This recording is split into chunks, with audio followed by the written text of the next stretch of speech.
بسم اللہ الرحمن الرحیم۔ السلام علیکم، میں ذکی عباس ہوں۔ ناظرین، آج 16 جون ہے، پیر کا دن ہے،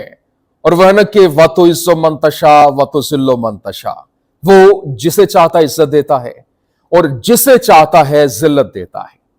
جس طرح سے رات گئے ایران کی جانب سے اسرائیل کے اوپر حملہ کیا گیا، اور وہ بھی 30 میزائل، صرف 30 میزائلوں کے ساتھ، اور اس نے پورے کے پورے اسرائیل میں جو امپیکٹ چھوڑا ہے اس نے پوری دنیا کو ہلا کے رکھ دیا، کیونکہ آگے جتنے ڈیفنس سسٹم تھے، جتنی جس طرح سے آئرن ڈوم ہے، اس کی بیٹریز ہیں، پھر ڈیوڈ سلنگ ہے، پھر تھارڈ ہے، لیکن وہ کارگر ثابت نہیں ہوئے، اور یوں کہہ لیں کہ وہاں پر ایک اجاڑ سا منظر تھا، اور 7 شہر جو ہیں وہاں پر دھماکوں کی اطلاعات ہیں۔ اور نہ صرف یہ بلکہ اسرائیل کا جو پاور پلانٹ ہے، اور پھر آئل ریفائنریز ہیں، اور پھر جو کمانڈ اینڈ کنٹرول سسٹم ہے، جو فوجی کمانڈ اینڈ کنٹرول سسٹم، اس کو نشانے پہ لیا کیا۔ نہ صرف یہ بلکہ یو ایس امبیسی جو ہے اس کے اوپر بھی اس کا امپیکٹ جو آیا ہے، کیونکہ یو ایس امبیسی کے بالکل ساتھ جو ان کا فوجی ایک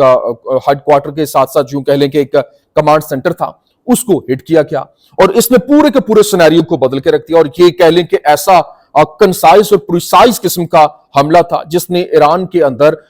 لوگوں کے اندر جو ایک خوشی کی لہر دوڑا دی، لیکن دوسری جانب اسرائیل میں اس کو لے کر ایک عجیب سا کیاس کریٹ ہو چکا ہے، اور عوام جو ہے وہ خوف کے اندر مبتلا ہے۔ اور نہ صرف یہ بلکہ اس وقت جو ایرانی صدر ہیں ان کی جانب سے ایٹمی تجربے کا اعلان کر دیا گیا، اور باقاعدہ طور پر کھلے عام یہ کیا گیا، جس کے بعد اب وہاں پر اسرائیل کے اندر پوری دنیا جو ہے، یورپی ممالک، امریکہ وہاں پر سخت آ رہی ہے، کیونکہ ایک طرف وہ این پی ٹی سے باہر نکلنے کی بات کر رہے ہیں، اور رات گئے جس طرح سے حملے ہو رہے ہیں، یہ 8واں حملہ تھا، اور اس نے پورے کے پورے سینیریو کو بدل کے رکھ دیا، اور یہ حملوں میں شدت آ رہی ہے، دن بدن حملے جو ہے وہ تیز ہوتے جا رہے ہیں، اور ایک سے بڑھ کر ایک حملہ ہو رہا ہے۔ لیکن یہ حملے جو ہیں، پہلے وہ ڈرونز کا استعمال کر رہے تھے، پھر انہوں نے پرانے میزائل استعمال کیے، اب ایک ایک کر کے جو ان کی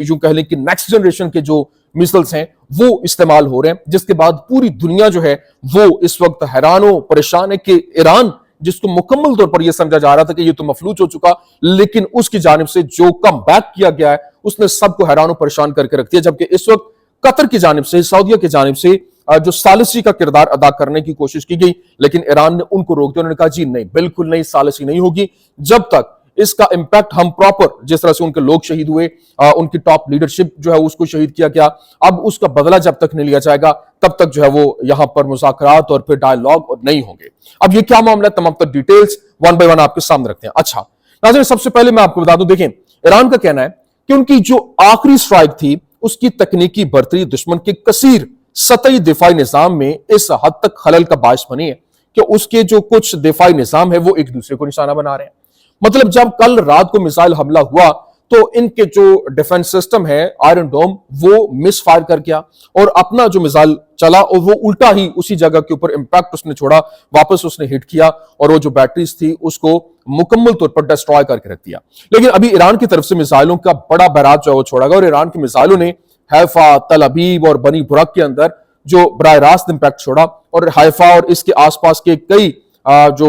علاقے ہیں وہ اس کی زد میں آئے، بشمول کم از کم جو ایک ان کی حیفا آئل ریفائنری ہے اور وہاں پر آگ بڑک اٹھی، اور حیفا پاور پلانٹ وہ بھی متاثر ہوا، فی الحال آگ کی لپیٹ میں ہے، جبکہ اسرائیل کا فضائی دفاعی نظام جو ہے وہ ایران سے داغے گئے کم از کم 10 میزائلوں کو روکنے میں ناکام رہا، اور گریٹر تل ابیب کے علاقے حیفا اور جنوبی اسرائیل میں کئی مقامات کے اوپر براہ راست جو ہے وہ حملے ہوئے، اور آئرن ڈوم نے ایران کے میزائلوں کو روکنے کے لیے 2 میزائل فائر کیے، لیکن انٹرسیپٹرز نے دفاعی بیٹری کی طرف پیچھے ہٹ کر دیا، جس کی وجہ سے وہاں پر آگ لگ گئی اور وہ جو بیٹری ہے وہ ناکارہ ہو گئی۔ لیکن چند لمحوں بعد ایرانی میزائلوں نے نیگیو میں نیواتیم ایئر بیس کو وہاں پر کامیابی سے نشانہ بنایا، یہ اسرائیلی میڈیا اور پھر ایرانی میڈیا جو ہے وہ رپورٹ کر رہا ہے۔ لیکن ساتھ ہی ساتھ یہ بھی بتایا جا رہا ہے کہ جو یو ایس امبیسی ہے جو تل ابیب میں موجود ہے وہ بھی ایرانی بیلسٹک میزائل کی سٹرائک کی زد میں آئی ہے، اور وہاں پر بھی اس کو بھی ڈیمیج ہوا ہے۔ لیکن اسرائیلی فوجی امور کے ماہر ہیں یو سی مالمن، اس کی جانب سے کہا گیا کہ میں تجویز کرتا ہوں کہ ہم اپنا نقصان کم کریں اور ٹرمپ کی طرف رجوع کریں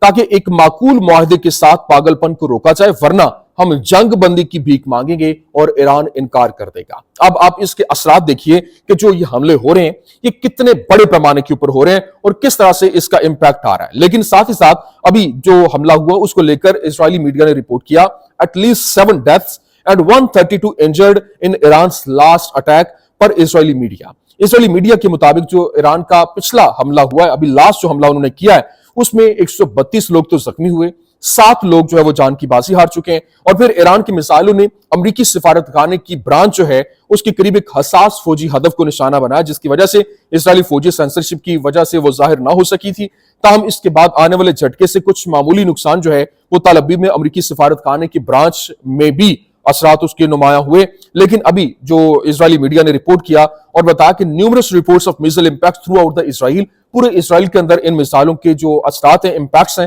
وہ آ رہے ہیں، لیکن جو 7 بڑے شہر ہیں وہاں پر جو ہٹ ہوئے راکٹ کہاں پر ہٹ ہوئے؟ تل ابیب کے اندر، حیفا کے اندر، بنی براک کے اندر، بیتات تکوا کے اندر، پتا تکوا کے اندر اور نیوت آیالون، یہ 7 علاقے ہیں، 7 شہر ہیں جہاں پر ان کے جو حملے ہیں وہ ہوئے۔ لیکن ابھی جو ان کی جو آئل ریفائنریز کے ساتھ پاور پلانٹس جو ہیں ان کو ہٹ کیا کیا، پھر ابھی جس طرح سے صدر مسعود پزشکیان نے بتایا اور انہوں نے جو وہاں پر اعلان بھی کیا کہ کیسے انہوں نے یہ سارے کا سارا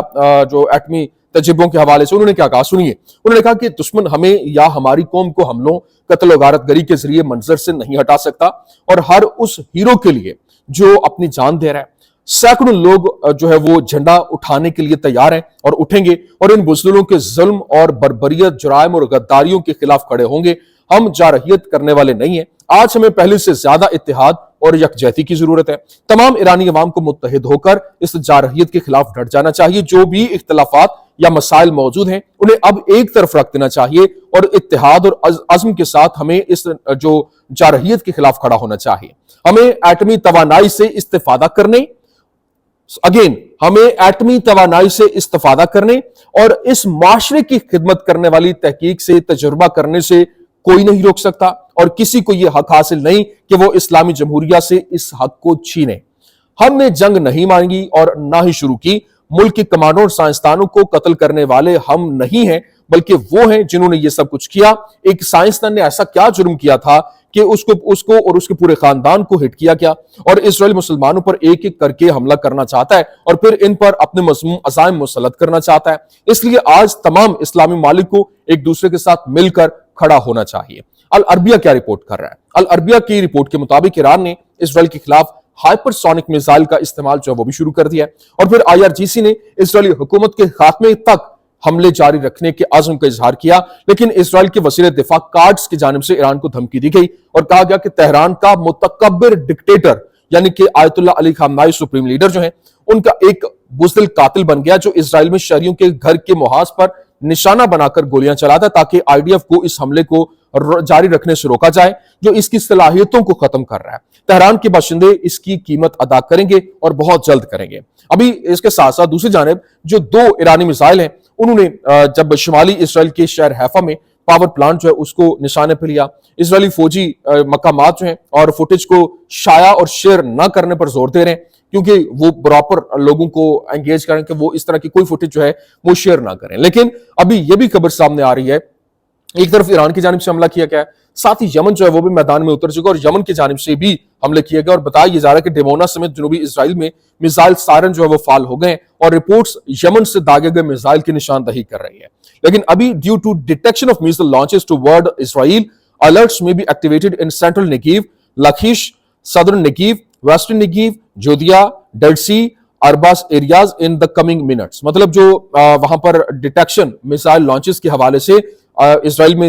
جب یہ جو ہے وہ ہوا تو اس وقت الرٹ جو ہے وہ ایکٹیویٹ ہو گئے، الارم بجنا شروع ہو گئے سینٹرل نیگیو میں،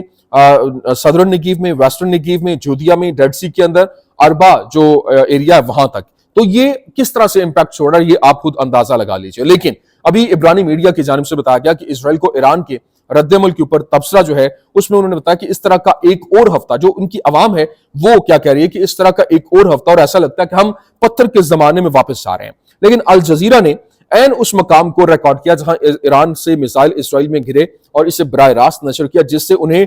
فتح کی تصویر ملی اور ملک کی سلامتی کو براہ راست خطرہ جو ہے وہ لاحق ہو گیا۔ کوسٹل ریجن پولیس کی گاڑیوں کو تلاشی اور واقعے سے نمٹنے کے لیے تعینات کیا گیا تھا۔